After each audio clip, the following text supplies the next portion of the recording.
4th down, the final play, unless they can stick it in the end zone. Dorsey under pressure, throws in. Welcome in, Buckeye back. Incomplete. The Buckeyes win. Ezekiel Elliott, and he's got an opening. Elliott off to the races. Can they catch him? Feature the two backs as receivers, and now a downfield shot on first down for the end zone. Touchdown, Ohio State strikes first. Making adjustments again, and there is Smith running free, breaks a tackle. Ohio State strikes quickly from 45 yards. Pressure comes. Saul, knock it out, and picks it up. Jack Saul, coming down the sidelines. Ohio State scoop and score and dagger from 82 yards. Here they come. Heavy pressure. Howard delivers downfield. It's Smith. He's got it. Jeremiah Smith. The 2025 College Football National Champion, Coach Ryan Day, and the Ohio State Buckeyes. Welcome in, Buckeye backers. We are bringing it to you live from Seattle, Washington, to the cornfields of Enid, Ohio. We are the pulse of Buckeye fans across the nation, with Seattle Matt and Buckeye Steve.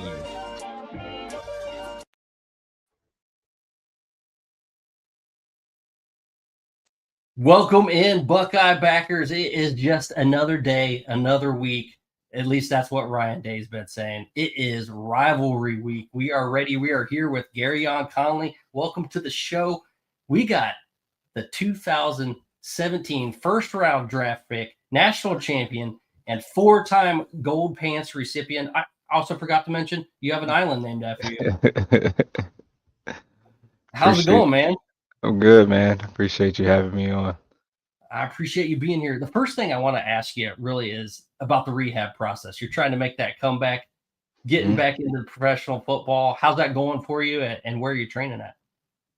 I live in Houston. I've been rehabbing and training basically in like a suburb of Houston. That's where I live at. I just go to like fields that are around my house and do like my own training. And then I do like my own strength training at this gym. So I rent at a gym and I train other people. So Awesome. I do like all my own stuff. And then I have like a PT that helps me, like he does like dry needling and soft tissue whenever I have like little aches and pains or anything like that. But basically mostly stuff on my own. So I do that for about like 4 years to get back into the league. I played in the UFL and then went to Dallas and I got signed to Dallas training camp last year, and my leg was just still like hurting really bad. It was throbbing and all that. So I actually had a rod in my leg since 2017. I got it taken out this past March, and it was just to take it out. It wasn't to play again. But I just felt really good and felt like how I felt before I got the rod in. So I just told like my family, I was like, I'm gonna try one more time. So that's where I'm at right now. But I feel really good now. Yeah. That's awesome. Hey, Cody, who got you set up, Cody Croy, does all our articles on recruits and Buckeyes in the big league. And he is the one that reached out to you, got you on, and he's actually been a big fan of the Defenders. So he wanted to get on and ask you a couple questions. So, Cody, welcome to the show, brother. Glad to be here. Gareon, how you doing, man? I'm good, man. How you doing? I'm great. Good to hear. So, like Steve was saying, my fandom for the DC Defenders came from you. You know, before that, I was a Vipers fan in the XFL, and then UFL came together. They were no more, so I switched to the Defenders. And I just got to ask, how you feeling? You know, because I know that you signed with Dallas, as you mentioned, and then you got that injury. You're hungry to come back to football, whether that be the NFL or the UFL. So how you feeling? Yeah, I feel really good. That's what I was just telling him. Like, I got the rod out of my leg, and I just was like working out and doing my normal training stuff. Because I'm just always like active and competitive, and I started to like run and do stuff, and I was just like, man, I'm not feeling the same pain that I was feeling before, and I was just like, it was in me. I was just like, I gotta try one more time. Not a lot of people know, like, I had 7 surgeries basically. I had like 4 major ones, and then I had screws and stuff in my legs to get them taken out. So I count them as surgeries. The NFL didn't, but I count them as surgeries. So I had filed for like a disability, and they were like, "Oh, you didn't get it because those aren't counted surgeries, whatever." Wow. But That's terrible. I had a rod in my leg from rookie year for a stress fracture, which I should have never got the rod in the first place. But I was pressured to get it. I wanted to play. They told me it could heal quick and I'll come back quicker. That's all I heard. So first round pick, being pressured, all this stuff that goes into it. I just got the rod and I shouldn't have. I should have let it heal on its own. I didn't. So I had more complications. Started having like throbbing and aching and heaviness to my leg every time I run, jump, or cut. Found out I ended up having like nerve damage and had multiple surgeries, and it just nothing was working. I still yet have to this day have been told where my pain was actually coming from. Wow. But I got the rod out regardless of playing football or not, and I was just like, man, I feel really good. So Good to I'm hear. like, Good yeah, to I'm gonna hear. try it one more time. Yeah. So the UFL, they're adding some new teams. Mhm. The Columbus Aviators, I believe. What Yeah. would that kind of mean to you to return to Columbus? Is the Aviators a team that you would like to play for? Yeah, I'm a very humble guy, so wherever opportunity is for me, that's where I'll go. I talked to my agent though. He said that I mean it would make sense to them if they would put me with the Columbus team because of marketing reasons and all that. Sure, sure. Of course, I would love to play for Columbus too because my family's there and then Buckeye Nation is right there. So but I did tell him I was like, if I get to choose, it would be either Houston or Columbus because of my family, and I live in Houston, Right. immediate family. But like I said, anywhere there's an opportunity, like that's where like I can't be a beggar, can't be a chooser, you know. Like Absolutely. for real. Well, I think we're going to go to commercial and we're going to discuss Michigan. Actually, before we do, we got to run back this play and get your feelings. Walk us through what this felt like. Break it down in 8. As Big Mayfield six, throws and it's picked off on the deflection. Gareon Conley inside the 10, the 5, into the end zone, touchdown. There it is, a takeaway by the secondary. Man, it's surreal. I get chills looking at that, man, because that was my first interception in the league, man. It's just crazy. Like Not only pick that, six. it was against your hometown boys, the Browns, man. How did that feel? It felt great. I know a lot of people from home are watching. It felt great to do that against Baker too, because that was a year after he planted a flag on the Right. Buckeye. Oh yeah, and lockout. he said something about your D too, didn't he? Call you a basic Our defense? our basic defense. Yeah, Oh we no, whooped that was the their backup ass. quarterback, but still, yeah. Yeah, but we whooped their ass that year too. Oh So yeah, it felt really good for sure. it was BTA for sure. Yeah, that was an awesome game, man. You guys balled out. And what was it about Urban Meyer and away games, man? Big matchups and away games. He was on point always. Yeah, I think his big thing, and him and Coach Mick always said it was like we gotta win on the road. Like that was one of their big emphasis. Obviously we gotta win at home too, but we gotta win on the road. We gotta run the ball when we go on the road. We gotta win the trenches when we go on the road. Mhm. And obviously everything else falls in line. But I think the big thing about Urban, what I love is, and I tell kids because I train kids out here in Houston, I tell them all the time, it's like he made practices and workouts and training, whatever. He made everything that wasn't a game so hard and so chaotic and stressful. So when we got to games, it was easy. Like I feel like Yeah. that's why we really succeeded under him. For sure. We got a real quick commercial we got to get to before we get to talking about the team up north and that dub that we got to get from the Buckeyes. All right, so I'm gonna play this commercial. It's gonna be right up your alley, I promise. Here we go. All right.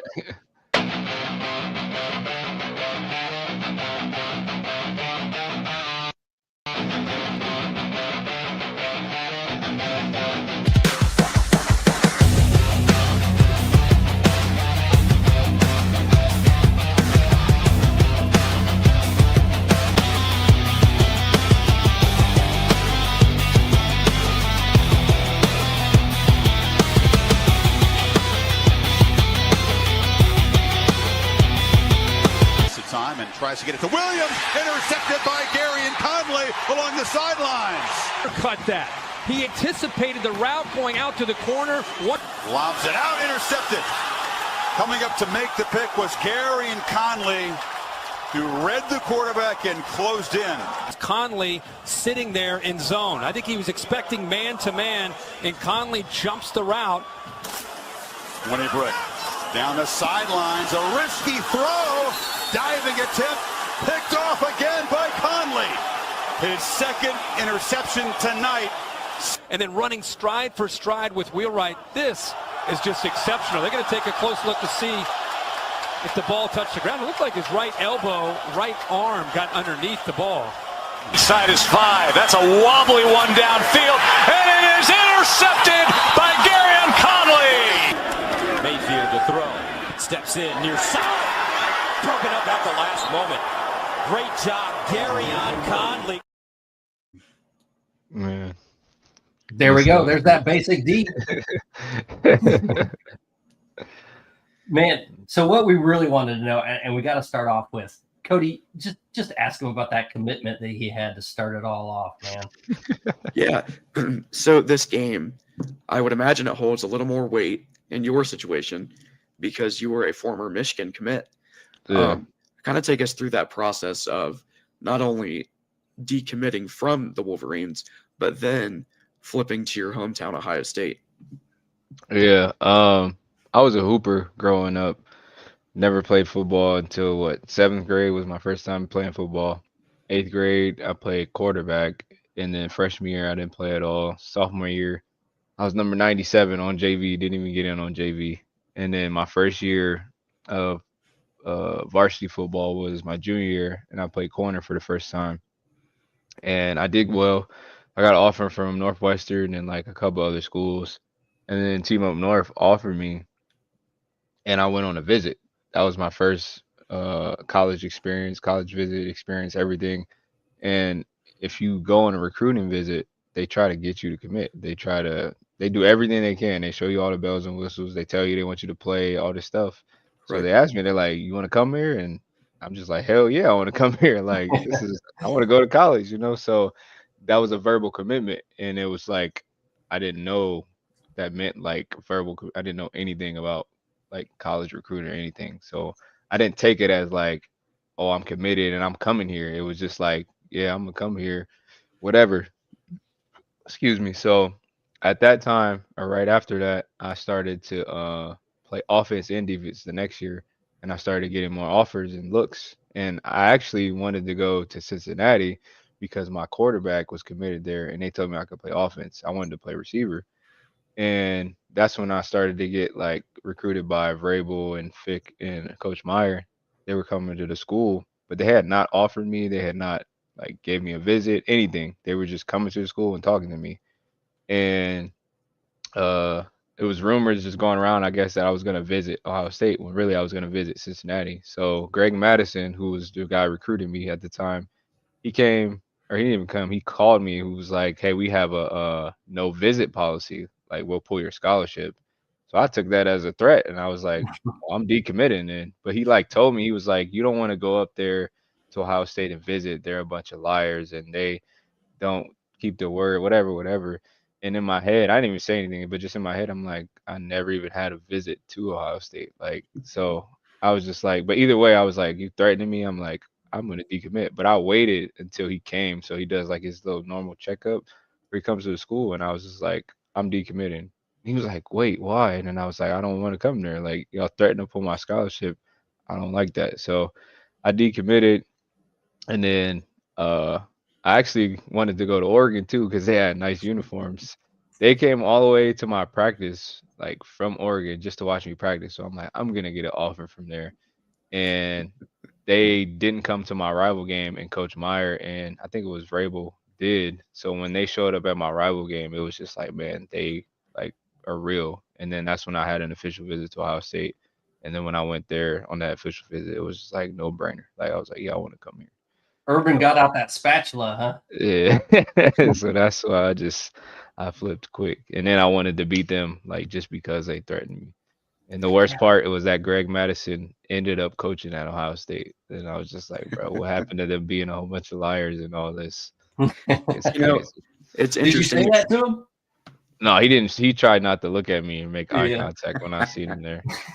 It's interesting you mentioned that. There was a Michigan player earlier this week that actually talked about, Ohio State's culture and how their coaches are a bunch of liars. I'm gonna go out on a limb and say there's no truth to that. There's some brainwashing that goes on Yeah. whenever you commit to the rival school. Is that correct? Yeah, I mean, I feel like coaches all over though, they say things. Sometimes it resonates the wrong way with people, but sometimes they just say things because it's recruiting. Like you just say things and say things. You trying to get kids there. I don't believe in that, but I mean, coaches everywhere do it. But again, I don't understand why people say it about Ohio State. Like clearly, everyone that goes there, unless they're just a total dickhead, like they become successful on or off the field, so For sure. it doesn't make sense. So you talked about Coach Vrabel being one of your recruiters. Yeah. Is it a surprise that he's doing so well with the New England Patriots after having previously having such a bad year? Is his ability to coach as a head coach, could you see that whenever you were visiting Ohio State? Yeah, for sure. He was there my first year, when I redshirted at Ohio State. But just the way he's like a genuine person, but he doesn't tolerate anything. And I just remember my freshman year, and I feel like I don't feel like that's why he left. He used to always say, be a pro, be a pro, be a pro. And he used to always like tell us like, I hate you kids, like you so immature, like you don't know how to be pros, blah, blah, blah. And I feel like that's why he went to the NFL, because he was just like, he knows like there's grown men everywhere. He doesn't have to deal with like immaturity and all that stuff. So he knows how to be a pro. And then obviously he was a pro, won Super Bowls, so he's the perfect example to follow. So I feel like, and then like I said, he doesn't tolerate anything. So his culture is gonna definitely get people to be a winning culture. So I feel like that's why he does such a successful job right now. And people just like know him as a genuine person too. Like I feel like in the NFL, once you get there, it's all about like character and like discipline and all that. Like obviously everybody is at the highest level talent wise and all that. But now how are we gonna win? And as a player in the NFL and as a grown man, you want to play for somebody you can trust and that is genuine. So I feel like they're rallying behind him because he is that type of person. Right. I just have one more question for you, and then we'll get Adam in here. But, the preparation for this game, crossing out the M's, the video board, bulletin board material. Urban Meyer was an intense coach, throwing headsets and doing all these crazy things. Yeah. What was it? How was it kind of different this particular game? What was his preparation, his mentality like just the week leading up to this game? Yeah, I mean, it just intensified. You would think it was a national championship game, but even more, like times two. Like I said before, like Coach Meyer, he made everything so hard already, but just this week it just meant more. And then obviously, like the rivalry itself just goes back to history of how much it means to the program. And I just remember like being recruited talking about it, and it's like that's how important it is. You're talking about the rivalry before you even step on campus. Like it shows how important it is. And then two, we have a clock all over the facility of a countdown of when we play. Like, and I tell people all the time, like, yeah, we want to win a national championship for sure, but there's no clock countdown to the national championship in the facility. There's a countdown clock for when we play this team up north. There's a team up north workout every Thursday. Like we don't have a national championship workout every Thursday. We have a team up north workout every Thursday. We don't put helmets of the team that we're playing in the playoffs or the national championship. But when we play the team up north, the scout team has the helmets. They have the logo of the team up north. They put the jerseys on. Like it means something different. We do the band tradition. They come to the practice. Like it's obviously something that means a lot to the program. So it definitely means a lot to win this game. And regardless of the records, if they're shitty, if we're shitty, which we never really are, but we treat it like everybody, number one, number two, we treat it like both are number ones. Like we treat it like there's a 0-0 record. It doesn't matter. Like we go into that game because we know it's going to be a dogfight. Gareon, I want to thank you for your time. I think Steve's going to ask you some more questions. I'm going to go off for the night, but thank you. Yeah, no problem, man. Thank you. Appreciate you, Cody. I actually got one from the locker room. We call our comment section the locker room. So they got a good question here. All right. Coming from Rod Farva.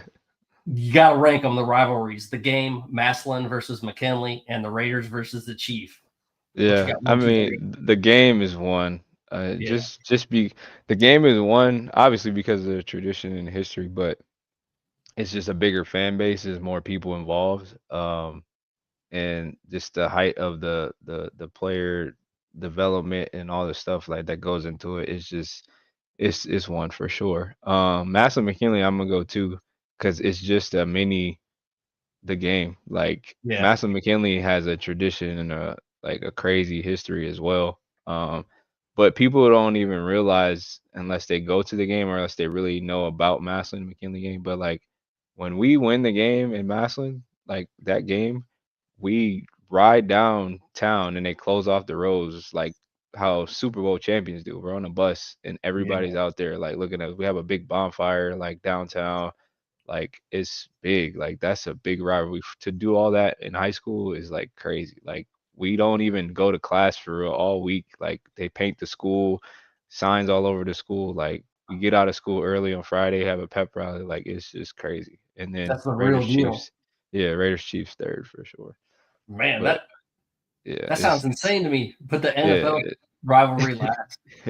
Massillon McKinley's different, man. That's crazy. All right, I'm gonna bring AJ in here. He had a really good question that he was coming up with. So, AJ, welcome to the show. Hey, thanks for having me. And then, how y'all doing? Hope y'all are ready for Thanksgiving, man. Hopefully that bird is cooking tomorrow and tasting delicious. I'm ready to eat as always. But yeah, listen to you talk. You talk about Fickle and Meyer, and Brable coming to your practice. Out of those three, who's like the most intense? Who's that one guy? Just like, yo, he's bringing that fire, that Vrabel, whatever you want to call it. Vrabel easily. Vrabel is just he's hype all the time. I remember he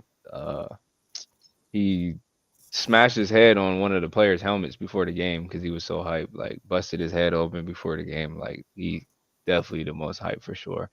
I think I don't know about Urban Fickle. They kind of tied. It just depends on like the type of time, but I think Urban's definitely up there too. But Vrabel definitely number one for sure. I got to ask you, I mean, you obviously never lost to Michigan. This current roster is 0-4. I mean, some of the guys haven't played, obviously, the freshmen or maybe 0-2, 0-3. How do you think that their mindset has to change in order to get on top of this? They were obviously the better team last year. What do they got to do to change, either in preparation or just within game adjustments? What do you think is missing there? I think just the mentally like toughness part of it. Attacking the game like it's the game like before. I've heard coaches, I'm not saying names, but I've heard coaches say it doesn't define the program. And it's just like I don't get that. It does define the program. Like I said before, you talk about this game before you even step foot on campus. We have meetings and watch video. Like we watch everything about this game. We know everything about this game, the tradition leading up to this game. Like I said, the clock, the whole campus, the school is like crossing off M's. Like it's that important. So to say it doesn't define the program, I just don't get it. And even if you don't mean it like that, just word it differently or say something different. But I think the emphasis needs to be understood. Like this game is that important and it does define our program. And that's the culture. That's the standard that's been set way before me, way before any of the players that are there and coaches that are there now has been set too. And it has to be reaffirmed and reconfirmed that that is the standard and that is the point of this game. Well, Herb always said, you don't have to get people motivated for games like this. You come show up. So it's not about the pregame speech against Michigan. More about the pregame speech versus Purdue. That's when you need the motivation. So I don't know if maybe Ryan Day and the staff were trying to pump up the guys during the week in previous years a little bit too much and kind of wasting that energy and that hype. Yeah. But it seems like this year they're kind of dialing it down and trying to make everything a more normal process and maybe get that hype up closer to the game. Does that sound like something that might be the right approach to get over the hump? Yeah, I mean, I think it depends on the team. One thing I will say, like, I'm not in that locker room, so I don't know what's going on for sure. I know when I was there, like I tell people all the time, Ohio State is a sacred brotherhood, but each program, like, or each team has its different sacred brotherhood, if that makes sense. So, like, Mhm. whatever I was there, whatever happens in the locker room stays in the locker room. Like, Yeah. we don't care about like what other people were saying or thinking. Like, it didn't even matter if it was former players or former coaches or whatever. Like, whatever is going on with us, that's how we keep that sacred. Like the people that are in the building and the players and the coaches. Like, obviously we respect and we love our fan base and former players and all that stuff. But whatever was in that team, like, we were the ones that were grinding together in the off season and doing all that and had to go through those hard games and, you know what I'm saying, play through those games and play through injuries and whatever happened, whatever adversity we had that year. So whatever happened in the past 4 years, I mean, obviously it didn't work because we lost, but that's within them. I don't know what was said, what needed to be done, what needed to be changed. I'm only from outside looking in, so I will say that. But I do feel like you don't need motivated to play this game, like you said. So whatever they need to do, they need to just do it. Like, because we need to win this game. Like, Yeah. I'm tired of seeing them lose to this team. Like, especially when we got the better team. Like, it just doesn't make sense. What about schematically? Mhm. The run, pass was what defined last year. It kind of played right into Michigan's hands. Michigan did Yeah, a great job of making us play Michigan football, yeah, honestly. yeah, What do they have to do this year to kind of change that? And from a defensive perspective, from a defensive mind, like you, someone who's played at the highest level of football, yeah. what do you think? Do you think they need to air it out more on first and second down, spread out this defense a little bit, or Uh, I think last year they should have. And last year, like you said, they played their game. And I didn't even realize last year they didn't even have their best corner on the field, which is Mhm. crazy to me. Like, we definitely should have been throwing the ball more. But this year, obviously the run game, stopping the run is gonna be a big thing. And once we stop the run for Ohio State, once we stop the run, like, it should be a cakewalk. Like, because our DBs are really good, and I don't think Bryce Underwood is that good. I watched a couple games, excuse me, of him throwing. I don't think he's that good, and when he's under pressure, he definitely is not good. Like, he threw two picks to Northwestern, like, and I know we're way better than Northwestern. So I feel like that's the key to winning this game is just stopping a run. Obviously, it's toughness though, like I said before, mental toughness and physically toughness. Like, we gotta dictate the game with our toughness and our mental toughness for sure. absolutely. Yeah, I guess if I could ask you a question, man, that brotherhood, right? Like we can talk about gold pants, we can talk about winning the Big Ten, we can talk about playing national championships, but even at work now, like I don't worry about those things. I just look to my left, look to my right, and I think about the people I'm working with and how I don't want to let them down, and I want to Exactly. be the reason why we have success. And I was like intrigued more about like that Yeah. brotherhood. So if you could give us a little bit more, like who was your ride or dies, who was your guys' game planners, like who was your motivators? Yeah.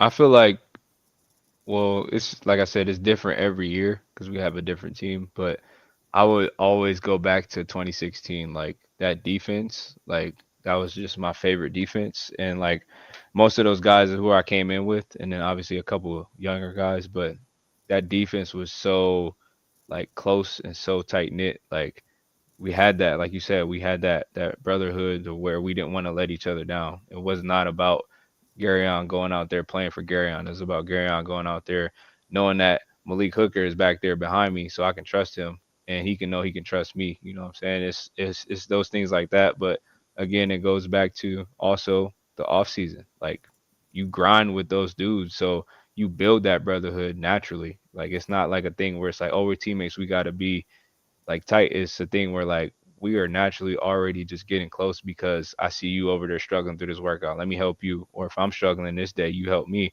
We're competing in the weight room. We're competing on the runs. We're competing, literally competing, and to make times. Like, we would go against each other, DBs versus DBs, DBs versus receivers. Like, we're all out there making each other better. And I would say one thing that transition or that I lost when I got to the NFL, which I will always appreciate, is the locker room after a workout or the locker room after a game. Like we would stay in there for hours and just talk, laugh, clown, like joke, anything. Like once I got to the NFL, and I remember Urban saying that, he was like, it's not the same. Once you get to the NFL, it's, everybody has their own lives, families, and all that. Like they're leaving the facility as soon as practice is over. Like nobody's chilling and talking and doing all those things. So, and really not like going out to eat and all that. Like we try to do that in NFL, but you just have too many different people with different things and different lives. Like because everybody's growing, you got families and egos and all that. Like college is just, it was way more like tight knit and close knit, like a family. It was more family oriented. Who was that kind of junkyard dog that if you had to take him with you in a back alley where you don't know what's happening in the dark? Who's that guy you're going to bring with you on your defense?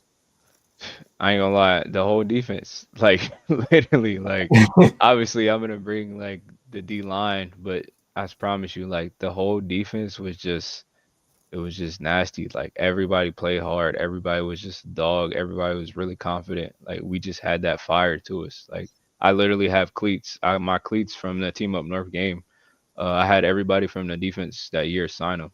I just wore them like the other day to my workout, but Oh, that's awesome. that's how important like that team was to me. Like we were just that close. Like I wanted to have something that just replicated like that defense with me that I could keep forever. No, that makes total sense. That's kind of how I kind of view work. I know it's not the same as it's playing big time football, but yeah, man, just letting down my brothers like that I work with, man, when we're grinding. And same thing, like we hang out after work for a good hour just to have that. Hey, we got through the grind. Let's just chill and let's make fun of each other and BS a little bit and have some fun. Yeah. To me, that's always like, for me, that's what's always been my favorite thing about being part of a team. Yeah, for sure. Because you can't do anything in life alone. Like you gotta have a team for sure, and to have people that you trust and feel comfortable with, like that's the best thing. Because I feel like that's when you perform the best. Because you got people around you that you can trust and feel comfortable with. The Rod, he's got another question for you. Which Michigan game in your career stands out the most, and what moment do you think of first when looking back at this rivalry? Definitely that 2016 year, double OT. Actually, it was number 9. He made a play on me, and I missed a tackle. And I remember I made a play basically to save the game on defense. He did the same thing. He motioned out and motioned back and ran like an angle slant, and I broke it up. And they tried to say it was PI, but it wasn't a PI. Oh yeah. But I remember making that play, and then obviously when Curtis scored and we won the game. But that was my first time ever being a part of a field rush when we won that game. So that was always the one that stood out to me. And then LeBron and all of them were at the game too, and that's like one of my favorite players. So it was a really cool game to be at. How close were you to the first down? Was it this close? JT? Yeah. Oh man, they always gonna try to say we didn't get that first down, man. They're always hating. It was said best at the win. Ohio State wins. And that game was so lit. No, that was awesome. Was that the loudest you ever heard the shoe? I think so, yeah, for sure. Yeah, it was definitely lit. Like I said, man, that crowd rush was just, I've never been a part, like I've seen it on TV, but to be a part of that, like, because that was the only time I think I've ever been a part of one. Yeah, it was just crazy. Was it a little bit scary being down on the field and you all of a sudden there's 100,000 people around you? I think I was just so like in the moment, I didn't even think about it. Like I didn't even watch that last play. Like when Curtis scored, I don't remember who was next to me, but I remember I was literally like, I'm not watching, just tell me who we won. And I was like this the whole play. And when I just heard everybody, I was just like, and I just ran up and I just see everybody rushing. And I just was going around like just talking to students and people all over the field. It was fun. Yeah. I got a funny story about a field storming. We were covering USC at Notre Dame. Me and Steve were. Okay, good. And of course, USC I think upset Notre Dame, or it was the other way around. It was Notre Dame upset. Yeah, Notre Dame upset USC. Duh, makes sense. But anyways, offense storming the field. Steve's trying to make his way down there, and like the wall to the field from the stands is up there. It's high. And Steve, bam. Did you tear something or break something? No, I felt like I was like, man, I broke my hip or something. This is crazy. I got back up and I walked it off for a couple of days. That was good. That was pretty great. That's I was like, I'm gonna crazy. be a 30-year-old breaking my hip. Like, I was like, all I know is like I don't want to do an instant replay of that, so let me do this a little more gingerly. That's yeah, crazy. that was bad, man. Thanks for bringing that up. I appreciate it. Oh man, so we got to get back in more of this team up north talk. You Yeah. know, I just got back from the Woody Hayes Athletic Center today. The Mhm. team seems like they're all locked in. I mean, they're not going to tell us anything. They're not going to give us any one-liners. But you saw kind of Jeremiah Smith on the Downs to Business podcast. I don't know if you saw it or not, but he was on there and he said a couple of things. First of all, he said he's going to be ready to go. Do you think that there's any possibility that there's a little gamesmanship in holding some of these guys out, or you think it's more just making sure that they're ready to go for the stretch run? You know, because it was against UCLA and Rutgers. So Tate's out. I didn't even know that he was out until I did a podcast yesterday. I didn't even know he was hurt. I don't watch football for real like that. Like All right.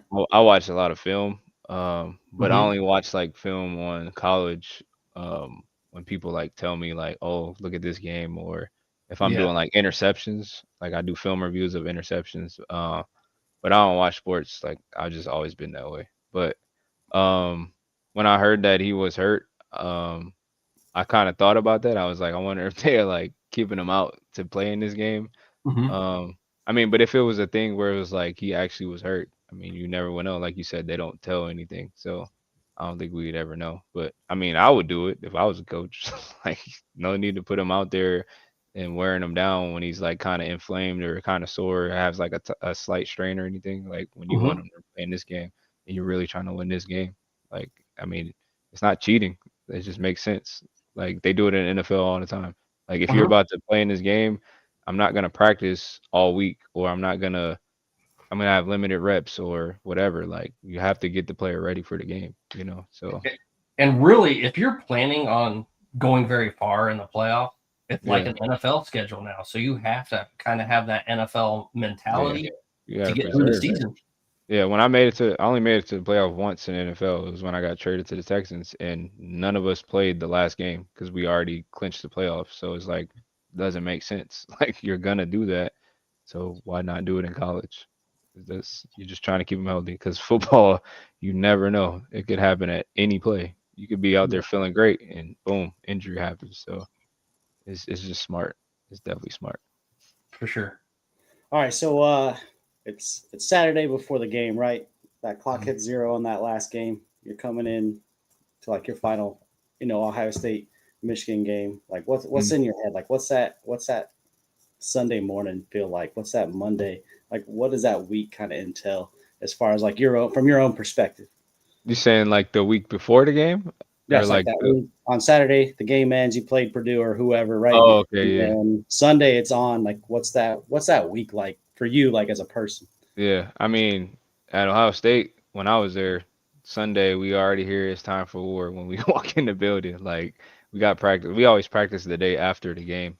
We do like, uh, we'll obviously watch the game that we played, and then we'll do like our light lift, and then we'll have a practice with just helmets. But as soon as you walk in the building, you see stuff crossed out. You see the stuff, the X's on the ground, the helmets, and in the urinals, and it's time for war blaring everywhere. Like it's already up. So even if you like woke up and you were like not even thinking about it, you don't remember when you walk in the facility, you gonna remember. It's like it's already there. Like, and I feel like that's a good thing that Coach Meyer did. He surrounded our minds because I think he majored in psychology. So he was big on like mindset, and he was big on like surrounding us with the right things and like preparing us the right way, just surrounding our minds with anything that he felt was necessary for us to prepare and win the game. Very cool. How'd Very you cool. prepare for the game? Like, were you trying to like use that hype, use that energy, or you're just kind of like chill Me, mode? I'm a chill guy. Like I think differently about like preparing. Obviously, I work hard to prepare. I study and do all those things. But like when it's like time to practice or play, I don't listen to music. I don't rah rah. I don't. I feel like I waste energy doing that. That's just me. That's just my thought process. Like I'll be out there trying to preserve my energy because I'm covering top class athletes every play. Like, and I don't come out of the game, so I gotta save as much energy as possible. Like, I don't even really talk shit when I'm on the field. Like, unless a dude talking to me, then I'm gonna talk shit back. But like, if we on the field, I'm not even like I'm gonna celebrate, when I make a play. But I'm not like out there yelling and talking and doing all that stuff because I feel like I gotta preserve my energy so much being a corner. But other guys, like they're different. Like everybody has their own thing. But me, I just I don't take it any different. Like I prepare, I watch my film, I do what I need to do, take care of my body, and then I'm ready on game day. Being a pro, right? Yeah, yeah, That's fair. for sure. So who's the notorious shit talker that year or your time in Columbus, man? Who was that guy that was he was going to cause the trouble, cause the fight?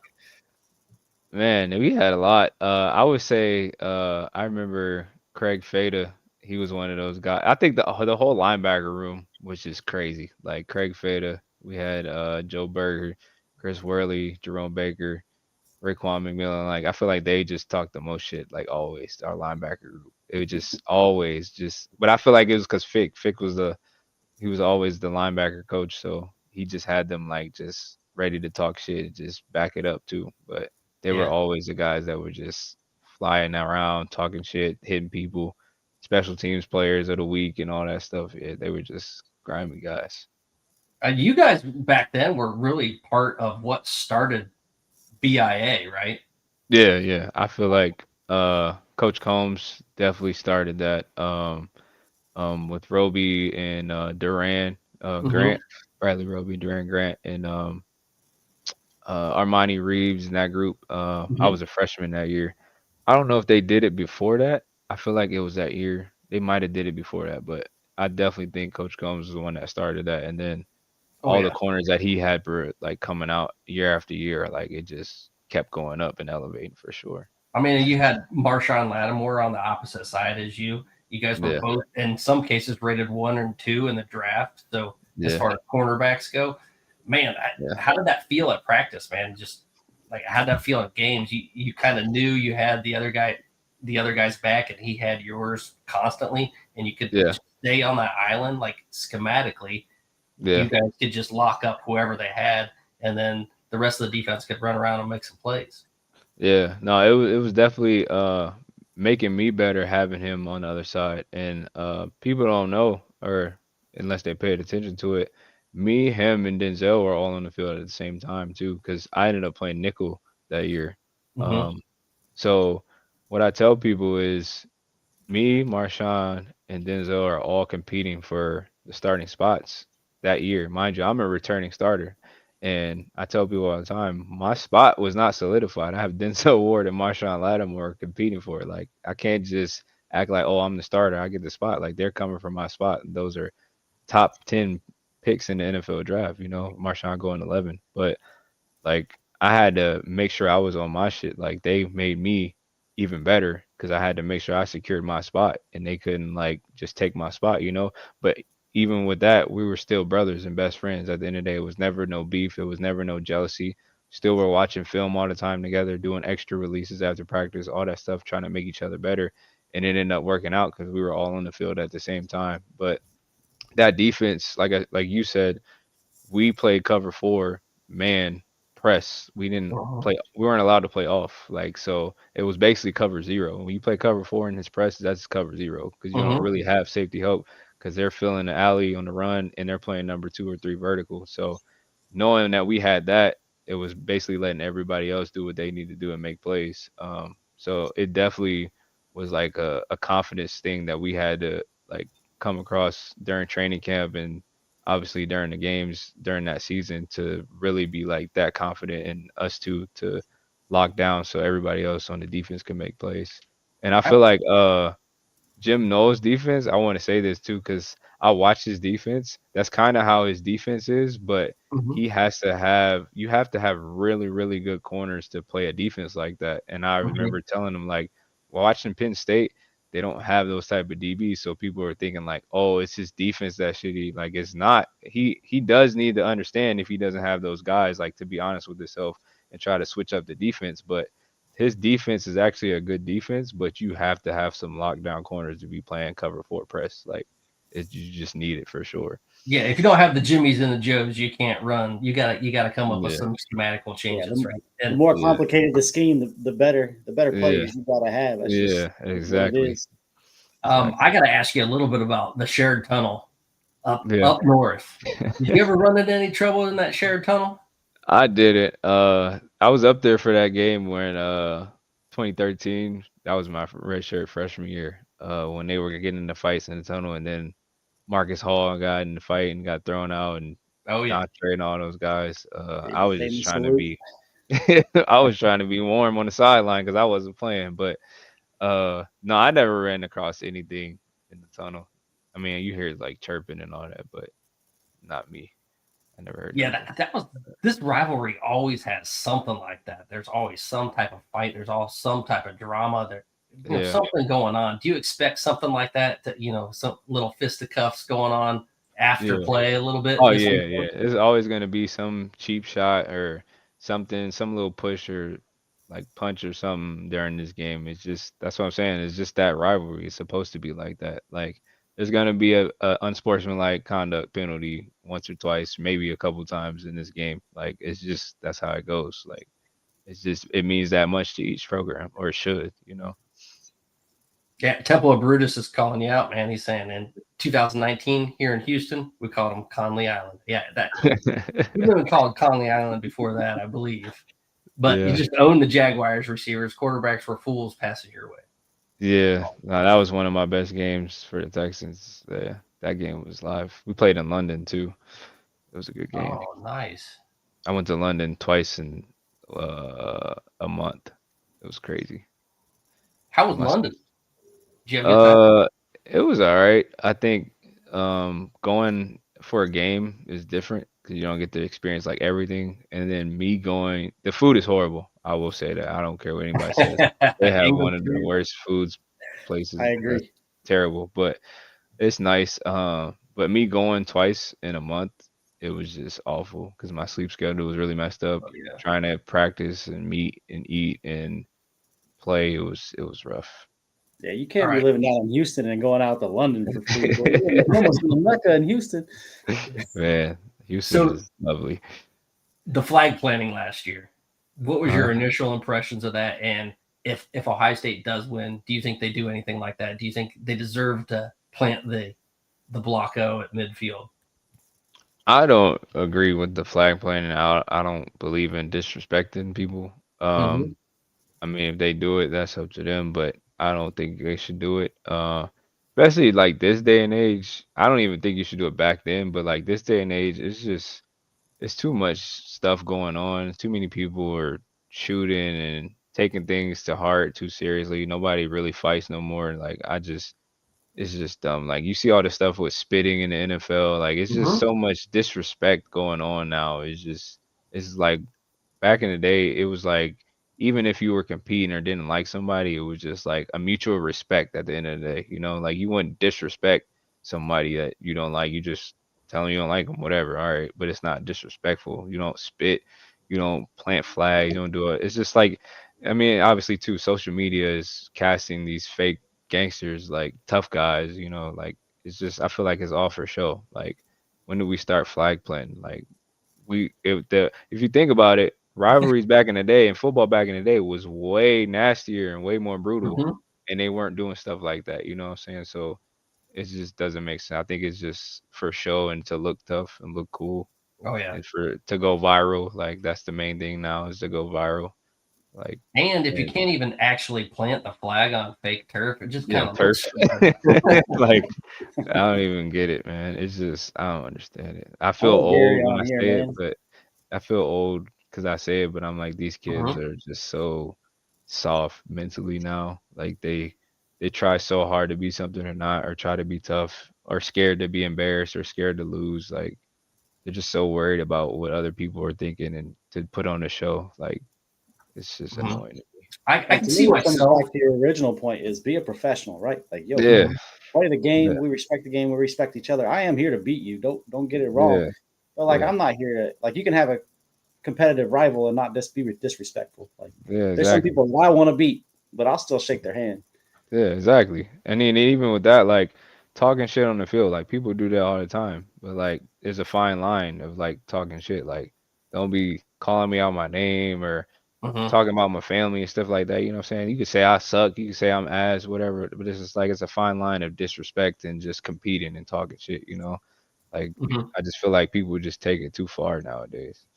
Here's my thing. I think, myself now, of course, I would respect the other team. I wouldn't be out there doing the flag planting. But at 19, 20, I Mhm. absolutely would have planted that flag if I was on there. Absolutely would have. And the thing that I don't think should have happened and I don't respect at all was just staying out there afterwards. I mean, they broke it up, Yeah, Sawyer removed the flag. At that point, leave. Just get out, yeah, man. You did your thing. It's time to move yeah, on. You had your celebration. You took your pictures. But like they kept going at it, and I mean, pepper yeah, spray had to be brought out. I mean, that was a yeah. nasty look. But also, I mean, if you're gonna do something, you better be ready for all consequences though. Like, Yeah. and I Oh yeah. respect Jack for going out there and doing what he did. Like, you're not about to Absolutely. plant a flag on my fucking field. Like Yeah. that's how it's supposed to be. And if you want to plant a flag, don't be thinking like ain't nothing about to happen to you. If you're gonna put your hands on somebody, don't Mhm. be thinking like nobody's gonna hit you back. Like it's Yeah, don't just come to my house acting a fool. yeah, be ready for that. Yeah. Even at your own house, like be ready for retaliation or responses or consequences for every action that you do, whether Mhm. good or bad. Just be ready for If you're gonna fuck around, you're gonna find out. it. I got one more question for you, and For this is sure. going to come from the perspective of being a cornerback, man. How would Mhm. you defend J.J. Smith, man? What would you do with Jeremiah? Like, how would you approach him as a wide receiver? Ooh. With me, I think it would be depending on uh what like going into the game, like the game plan and like what we're doing and down the distance. I would definitely switch up what I'm doing with him. I would fake jam, I would quick jam, I would not jam, I would motor pure step. Like I said, it would depend on film study, but with him, I feel like you got to be physical, but be physical where you know you can and don't try to be over physical because I feel like guys do that with bigger receivers. They try to be over physical and lose their technique without or not without they lose their technique within trying to be too physical, like just Mhm. trying to play a physical game. I would just switch up what I was doing with him because he's a great player. Um, and I feel like he studies who he's going against as well. So just switching up techniques and just locking in technical wise and being fundamentally sound. But I definitely can lock him up. I can lock anybody up. But Go. here's another thing. It'd be a Obviously, good wide matchup though. receivers come out of Ohio State like crazy, and corners do Yeah. too. Do you think like that's just a good pairing? You got great wide receivers. Now you got great corners. You guys just compete against each other, you know, Yeah. for No, years, yeah. and obviously to set you up for the NFL. Yeah, that's how practices are. Like I said, Coach Meyer always made practices super hard, and I tell people all the time because they're like, "Who the best receiver you guard in college?" And I always ask, like, in a game or just overall, because the best receivers were always at practice. Like that's made the games easy. Like, and I tell people, like, our scout team was Joe Burrow, Dwayne Haskins, Terry McLaurin, Paris Campbell. Like, we didn't have no scout team. Like, that's who we were going against. Scout team. Like, it was no scout team. Those guys were trying to earn spots, so they were going hard, like every play. Like, so that's what prepared us for games. And then obviously ones on ones, like, we were even more prepared. Like the best receivers always, like I said, were in practice, so games were easier. So it just made us and then even after practice like we're always doing like releases and extra work against each other like it was so competitive like that's why I feel like a lot of Ohio State players like last in the league because of that competitive nature that we come from already like we don't shy away from skill on skill or best on best like we got a big sign in the weight room that says our best players have to be our hardest workers like other schools scout team is just a walkthrough basically like there's no plays off for us in practice. I mean, the old verbiage, iron sharpens iron, is real Yeah, and it's alive today. I mean, I don't think this team has been this stacked both on offense and defense. Probably the best in the nation. I'm thinking they're holding a little bit back on offense just because of the schedule.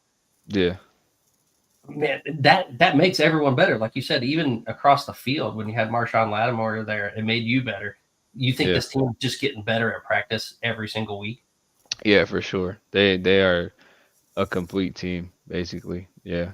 I feel like their practices are probably really competitive because of those guys. And then like you have the two best players in college football on opposite sides playing against each other. Like Yeah. I know it's making everybody better. I know, and those are two examples of the best players still working like they're not the best players, still working like they're have no stars or like they're not all Americans. That's the main thing. Like those guys are the leaders because they are the top tier and still working like they're trying to get there. That's the main Mhm. thing. And that's gonna just permeate through your team. You don't even have to say anything. That's just and leading by example.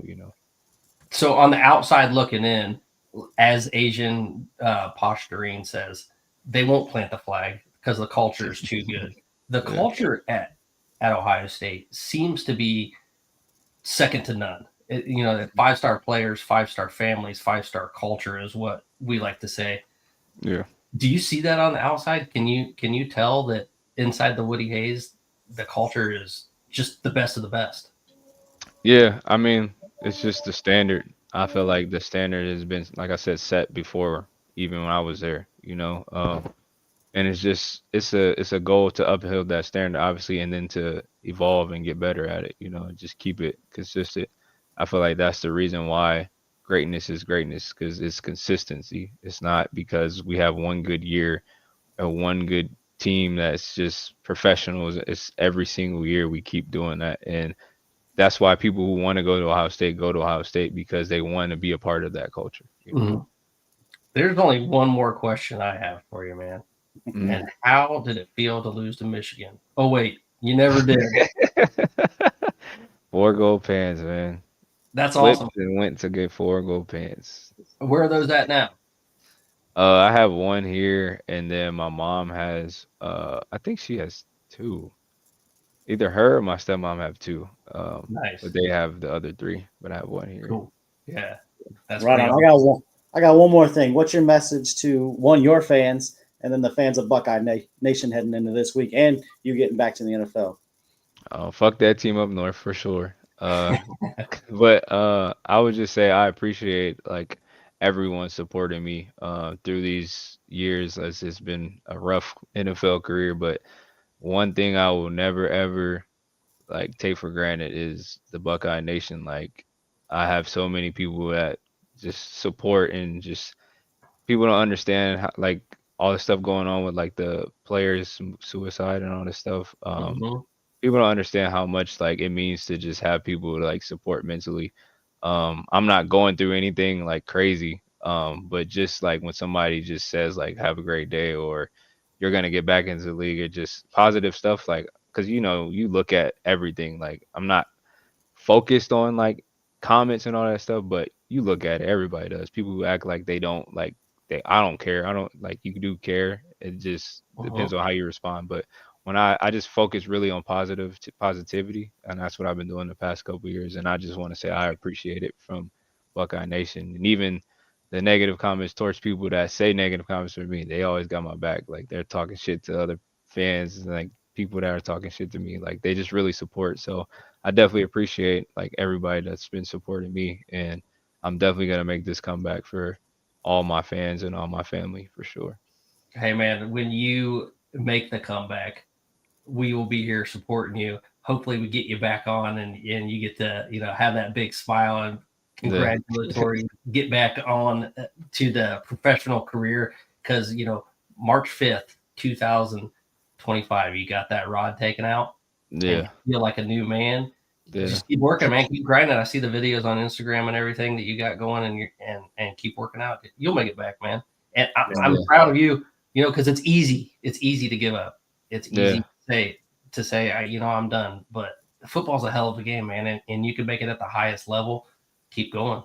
yeah. Thank you, man. I And appreciate as it. a fan, I like to say thanks, man. It's such a catalyst. You guys do all that hard work. You put in all that, and we get to watch you guys on TV and go show off and put out that performance. But it's a catalyst, man.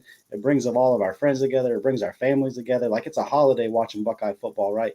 And Yeah, without that, sometimes you're not checking on your friend. You're not you're not sitting with your brother or whatever, right? Like all that stuff that you guys do gives us a chance to get together and enjoy each other as a family and friends, and also watch you guys entertain us. So thank you on behalf of the fans.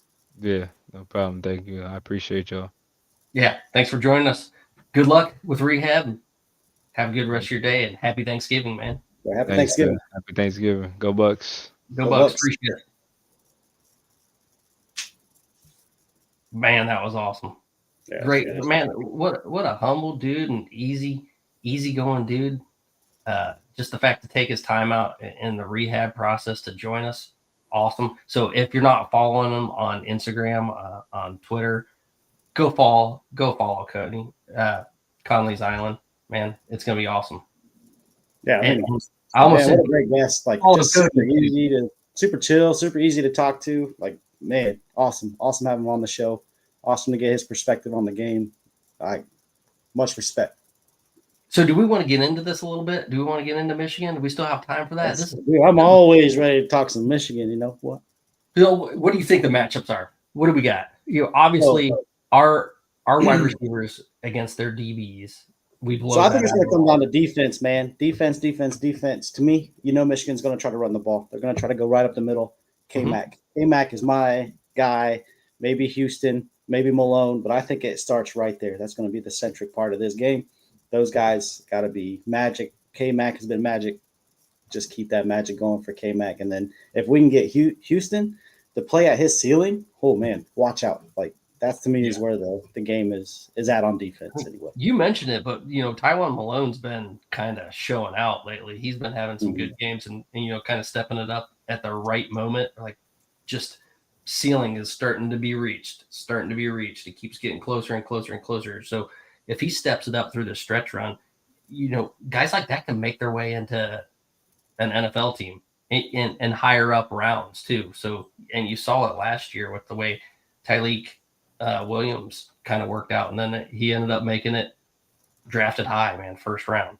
Yeah, if you can get those two to shut down the middle, man, like then you got the linebackers, you got Styles, you got Reese out there just making sure the run doesn't get out of the pocket. You're keeping Underwood in. Now you can bring the pressure and collapse on him, and we've all seen when he gets pressure, he makes mistakes, and then Downs and the boys are back there ready to clean up. Like I think it starts with Mac, McDonald, or K-Mac and Malone and Houston. K-Mac for sure. I'll agree with you on that because I think Michigan's going to try to do their Michigan thing. They're going to try to run the ball. They're going to try to stack it in, especially with a freshman quarterback. The guy that what was he paid $14 million or something ridiculous? Yeah, I can't remember the exact number now, but they threw out all this money for him, and he said, "You've never seen a freshman. It's hard to be a freshman. You mentioned it before. You can't be a freshman." I mean, like you see it, and like I'm not going to trash the guy because you can see some of the brilliance that he may have in the future, but he is just a freshman. This is a Buckeye defense. There has been. Mm-hmm. Yeah, I mean, all of it's there. Like, are you still there? I'm still here. I don't know if I lost you. I'm still here. We're gonna have a little bit of technical difficulty. Could be the old internet here on the island. Right. No, I mean I can hear you. Ooh, I think it. There we go. I think we're solved. All right. Actually, I was trying to look up the weather and I got into another tab. Can you hear me? Yeah, I can hear you. and it just froze up the computer, I guess. I don't know. Maybe it's my internet. Anyway, let's get back into it. Underwood has not taken a snap under center all year long. And if it starts snowing, that's why I was trying to look up the weather. If the snow comes, he's going to be taking snaps under center. And he might anyway. Because if they're trying to do that run game and just power football and have tight end, bring everything in, smash mouth football like they always try to do against us, I think we have the defense to stop that. And you mentioned the guy. I think that's going to be an easy game for us. I think the only place that Ohio State is somewhat vulnerable, and I mean somewhat is very small, is a quick pass game, getting the ball out as quick as you can. And even then it's dangerous because if you're getting the ball out without making the correct reads, one of these athletic linebackers or secondary is going to tip the ball or intercept it. But I don't think how many fourth down stops has this team had? How many goal line stands has this team had? Any team trying to run it up the middle, this is not your typical Ohio State defense. No, K-Mac has been absolutely dominant, man. Like, you can watch film of him just like he's unstoppable. Like, he's going to get leverage. He is going to push whoever's blocking him into that lane. And he's probably going to shed the block and grab a running back for a loss. Like, he's done that, I don't know how many times this year, but he's definitely disrupting the run. The running back's going to have to shade to the left or to the right regardless, because K-Mac's coming. Like, you're not going to do too much to stop him. Like, he's just that dominant right now. And I think if you can get Malone and Houston and get on par with that, and then you got the linebackers, obviously, that can close. I mean, the athleticness of the linebackers there, and Downs too, man. Downs' knowledge, like, I think K-Mac just sets up that everything, right? Like, he slows down the play. The running back's got to bounce. You have these super freaks at linebacker, and you got Downs, like a mental freak of the game, and then bam, everything closes in on itself. And Ryan Day was talking about it on his radio show this week about how you kind of have to play as one, and how everything just worked out perfectly with Downs coming in and filling that hole on the blitz. Like, the defense has to be in the right position. The defensive linemen have to hit the right stunts. And everything has to open up perfectly. Like, you have to be able to play as one in order to have plays like that. And this team is doing that, especially on defense. What I'm more concerned about is our offensive line. If this snow happens the way it might, I mean, there's a good chance there could be flurries. But if something shifts just a little bit in that weather pattern, we could see a dumping of snow up in Ann Arbor. And if that happens, oh boy, watch out. Because then I feel like the weather's been overplayed and a little bit overrated. I think as fans, we try to find excuses for the team. And I honestly am not – obviously that plays to their strength. Their running game was easier to use in the Midwest, hence the whole Midwest football being big offensive linemen and big running backs of the past, right? Like, it's part of it, but I feel like it's more of excuses that us fans like to use. Like, we seen Tennessee come in and brutal cold and we got after it, right? And it wasn't like we were just running it down their throat. Like, we were still airing the ball. I think the wind, you probably need to watch the wind more. That's going to box, like, saying in. I feel like that's obviously moisture can have its role, but I think the wind would be more of a concern than the overall snow or temperature. It depends. I mean, if there's a ton of snow, then yes. Yeah. A little bit of snow is not going to matter, but I'm in agreement. Well, yeah, Midwest snow too, boy. That's heavy, wet snow. Yeah. But the wind, you're absolutely right. If it's windy out, that throws off, depending on how windy it actually is. And I didn't see wind in the forecast, so I'm not real worried about that. But I'm, like you said, it's more about the style of play. Like, are you going to air it out when it's snowing? Not as much, probably. You're going to take your shots here and there, but it's a good thing that Ryan Day worked on that running game all season long and really wanted to pound it out in live action when we were all complaining about it. Looks pretty damn smart now. The snow can be just as hard on a corner than it can be a wide receiver, right? Like, true. The wide receiver knows where he's going. The reason you pay a cornerback so much to do what he does, like Conley we had on the show, is to flip your hips and change directions because you're trailing somebody. Like, you got to figure out where they're going, what they're doing, and react to it. Wide receiver, like, you know where you're going, you know where you're stepping. Like, I feel like as a corner, like, you're almost more at odds with the weather than you are as a wide receiver. Now, throwing the ball, that's a different story. But talking to some of the Michigan fans too, they're checking the weather every day, several times a day too. It's like they feel like they're like that 70-year-old guy checking the weather constantly, farmer, something. Where I'm like, my life depends on this weather. I talked to one of my friends who's a Michigan fan, grew up in Michigan, so he's a legit Michigan fan. And he was like, yeah, man, that's all I'm doing. Like, every break I have at work, it's like, what's the weather like? What's the weather like? Because it does give them a little bit of advantage. Having a big quarterback too, a 6'4" quarterback that could take those hits. That's where the weather could make a play too. Right. He's a secret weapon in this game. Maybe that's why old boy was getting warmed up. Get the pitch clock out. Yeah.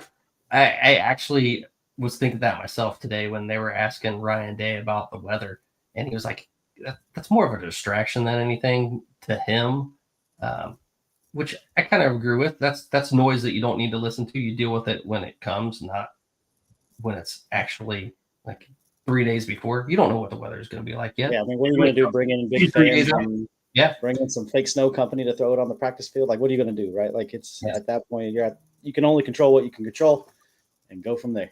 I do think you have separate game plans for that or separate packages that you're going to install, like you said. Maybe King Holtz gets a few more package plays or running plays.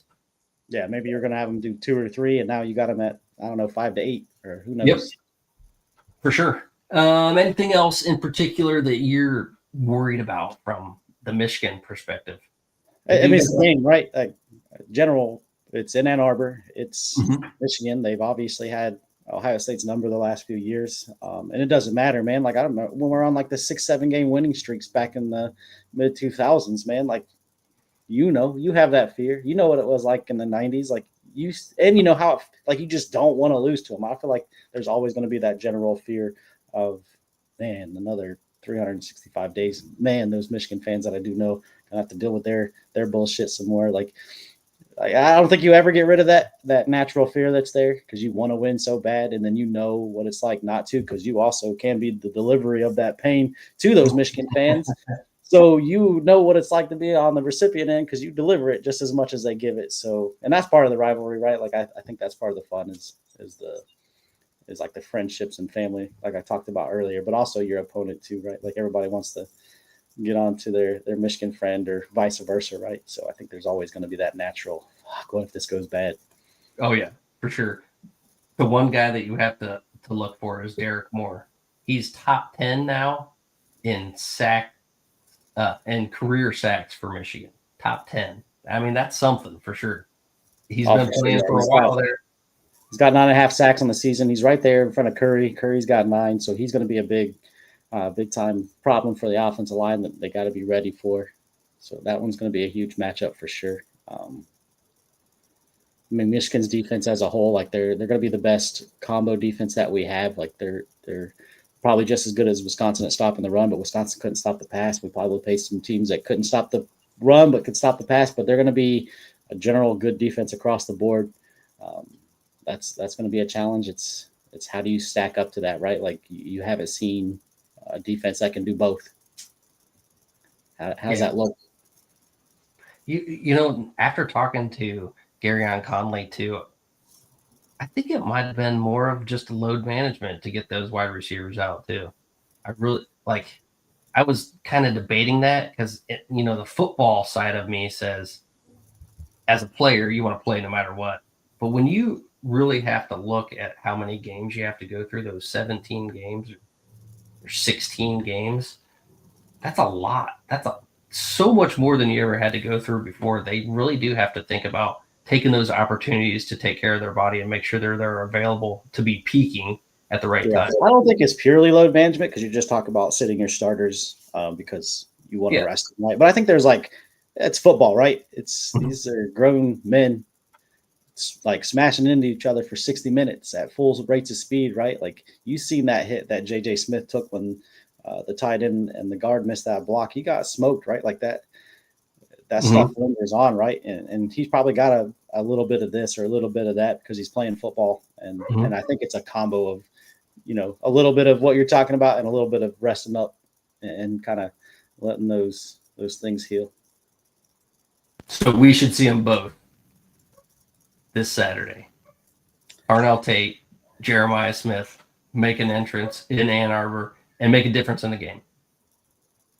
Yeah, I'm not too worried about JJ. I think JJ is going to be really close to 100%. I think his is more of what you're talking about and not what I was talking about. Tate, I'm still a little confused. I think he's definitely going to give it a go. He's going to suit up. He's going to be ready. He's going to be with his boys, right?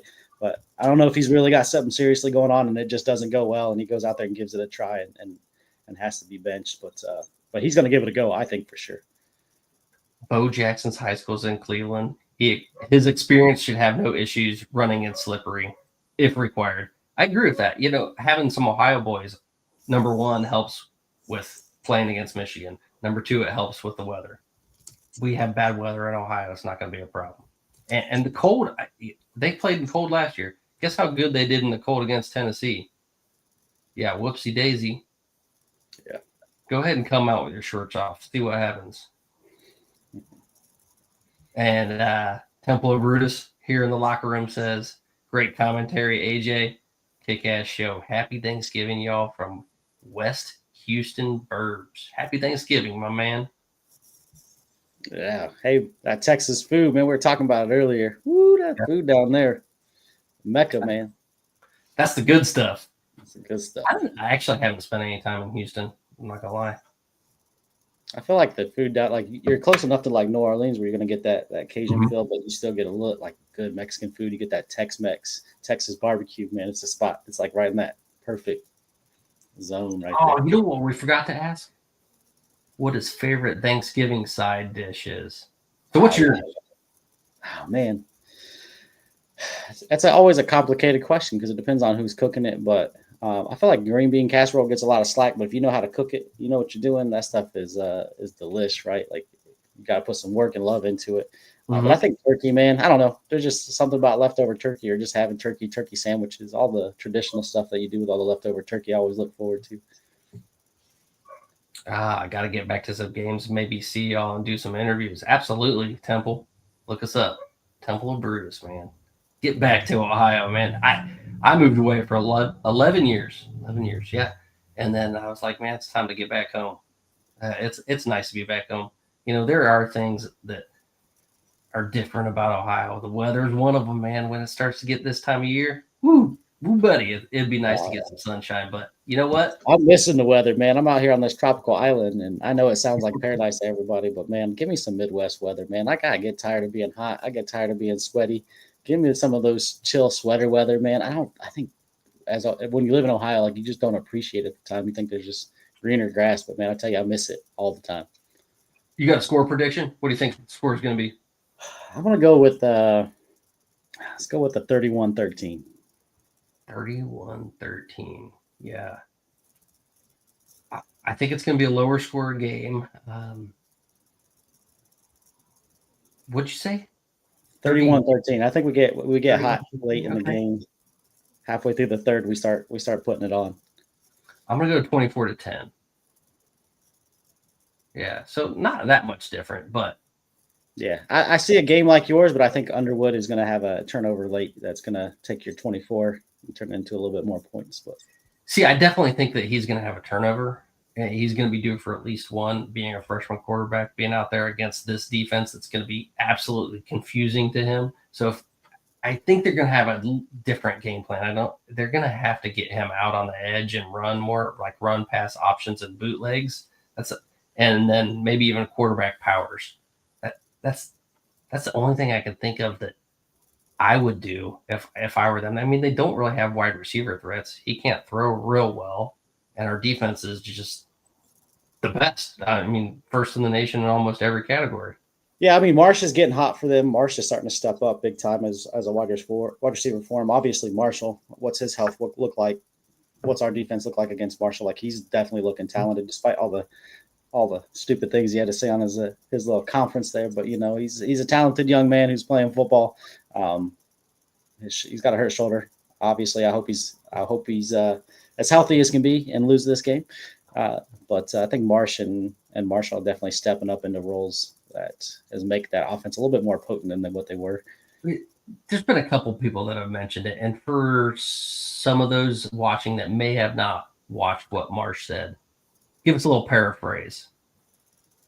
Oh, so he was pretty much saying that he's from Ohio. He's from Cincinnati area. And when he went to Ohio, he went to Michigan. He liked Michigan better. And then he were convinced the Michigan people were better people and that he wanted to play for a more honest program, if you will. It's summarizing it in a way. You can go find the video and get the exact quotes. I don't want to put words in his mouth, but it was kind of the generalization of that. And he just wanted to play for a higher character team. A higher character team. I don't think that there's a higher character team out there than Ohio State. I really don't. Like we talked about the culture in this program, excellent. You heard Downs today talk about how, he's just blessed that Jesus put him in this position, man. This team is very solid, physically, mentally, spiritually. Everything that they say and do seems to be the right approach. No one's getting in trouble. I don't know where any character situations are coming from and how you can even say that about this team, because these guys. I mean, there's gonna be good and bad characters on both teams, right? They're all full of people, and people have different character, and that's just the way it is. But if you have to completely be around only a person who can, make you have good character, then do you really have good character? Or are you just the mercy of the people around you? Because you can have great character around bad people. But I'm not saying what he said is right, but it's overplayed. Doug's staying up late for us. Doug Shepard, he's got 35-6. Man, I like that score.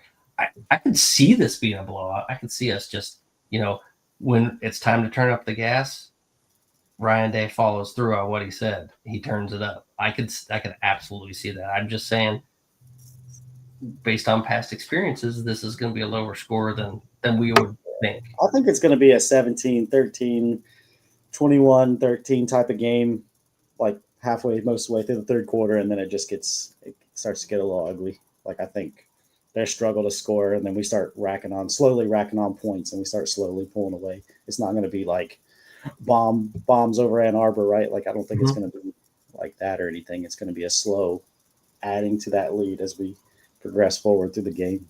I can't remember where I saw it, but I saw someone say, you're going to know in the first two possessions who's going to win this game, because in the first two possessions, if Ohio State airs it out, even just a little bit, game over. I think it's the middle eight. I think when coaches talk about the middle eight, I think that's where it is, right? That's what they did last year in the middle eight. I feel like the middle eight matters the most.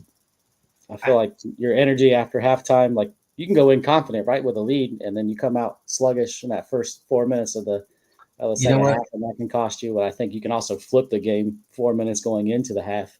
I feel like that's like the most important. I like what you're saying, and I can see what you're saying, but I still think the middle eight is where the bread and butter is. I like the middle eight quote, but I think that's only half of it.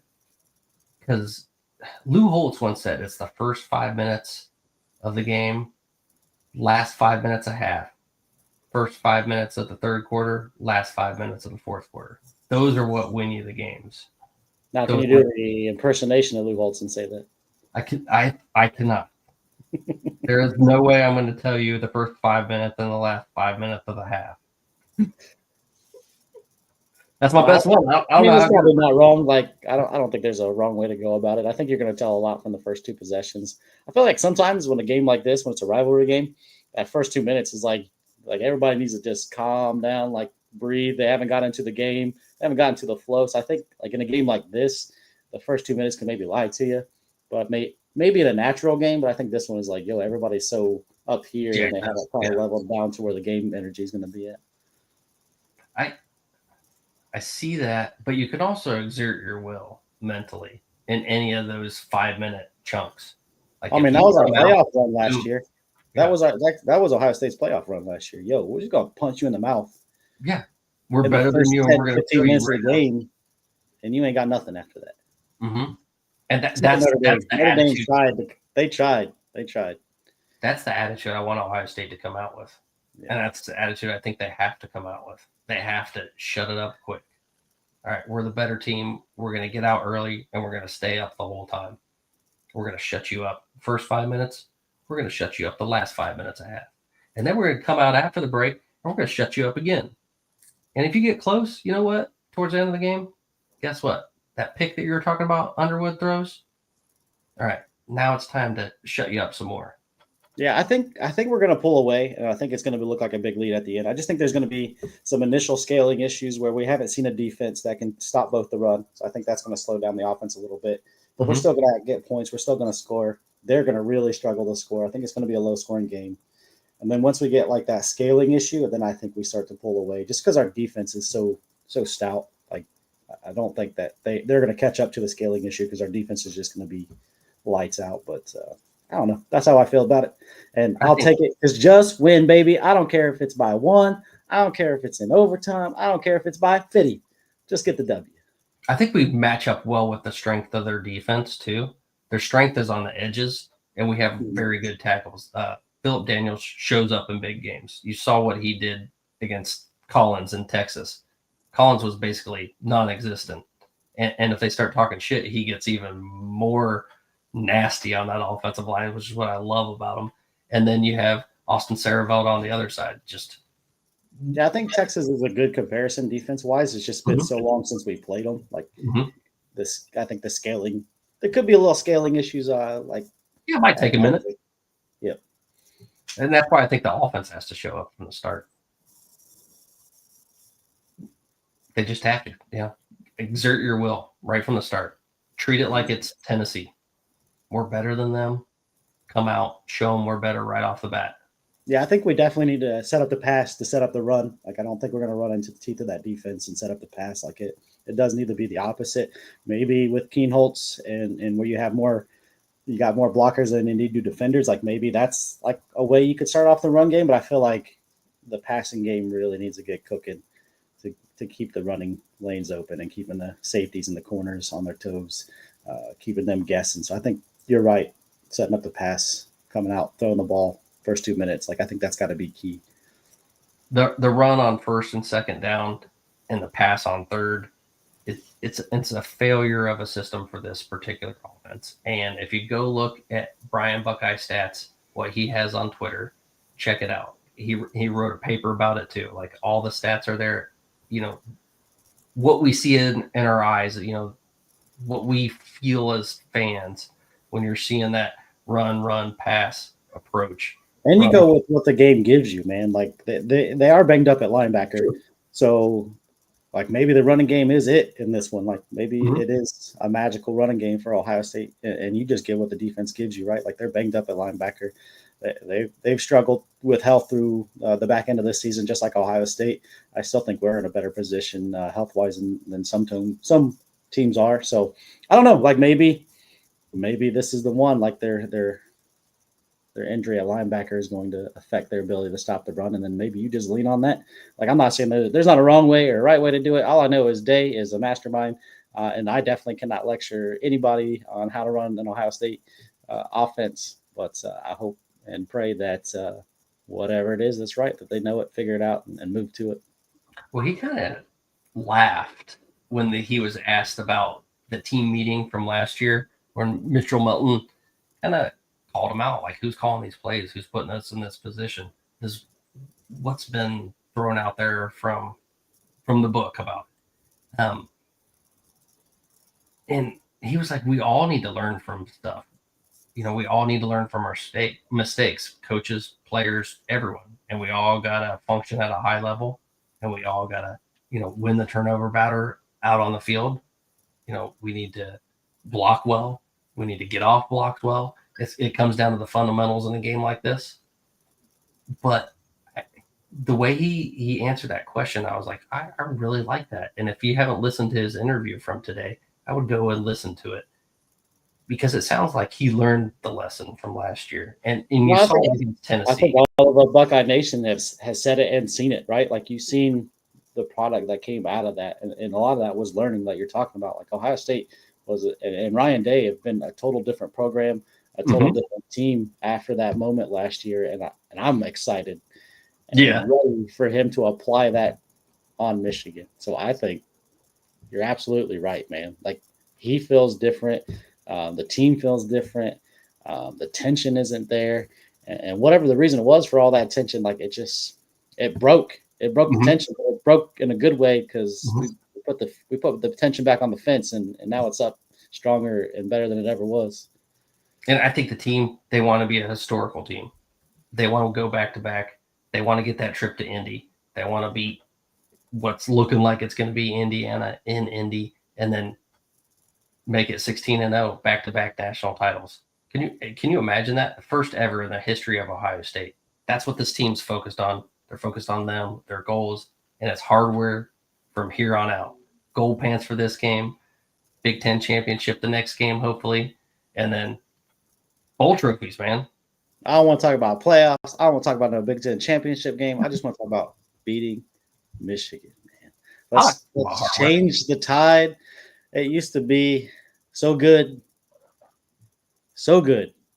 You knew that you were going to go into that game. You knew we were the superior team. You knew we were most likely going to win. Of course, you still have that Tim Biaka-Batuka stuff back in your mind, but like, it was so gone, and I just want us to flip that for them, for the coaching staff, for the state of Ohio, all of us fans. Like we just got to bring it back to the Buckeyes, bring it back to the good side, baby. It's time. It is time for the W. And Gareon Conley said it the best. We need this W. We need this. This one matters. It matters more than anything. This is the game. We get to see it in just a few short days.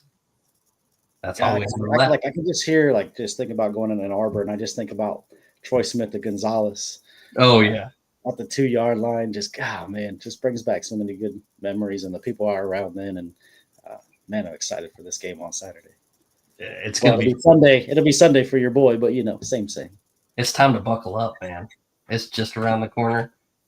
Can't wait. Absolutely can't wait. Until then, though, I think we gotta call this a show. It's a good show, man. It felt good to get back on here and talk football. Oh, I love you. I love it that you were able to join, man. I appreciate it. Yeah, and thanks to Cody. Thanks to you, man. Everything you guys are doing on this show, it's absolutely phenomenal. You and Matt, too, man. That's like my favorite Buckeye show to watch, and it feels good to be back with you guys and for a little bit here talking ball. Yeah, I don't know. We might get another show in this week. Probably not, but check us out morning after. Always the morning after, 9:30. Sometimes it's just a tad bit later than that if we don't get everything ready to go the next morning. Rewatch the game before we get on and talk about what we thought, man. Collect our thoughts. And the morning after better be a positive morning after, because I don't want to do another show like last year. Morning after, I might be coming on here a little inebriated to celebrate with you. Yeah, that's right. All right. Peace out. God bless. Take care. God bless. Thanks, everybody on the chats. Thanks for having me back, Steve. Yeah, no problem. Peace out. Have a happy Thanksgiving. You too, brother.